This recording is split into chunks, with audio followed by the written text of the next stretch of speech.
Hello everyone, I am here to explain you new concept based on trigonometric ratio. The first trick is Osha Chota.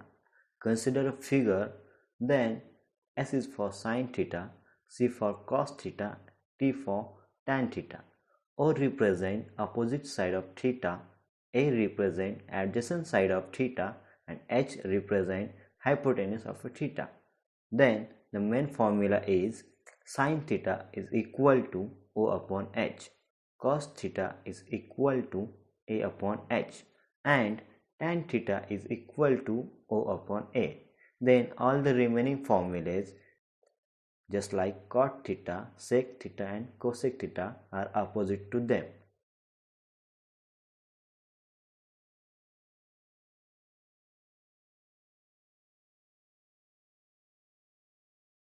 Hello everyone, I am here to explain you the new concept trigonometric ratios in terms of coordinate of points.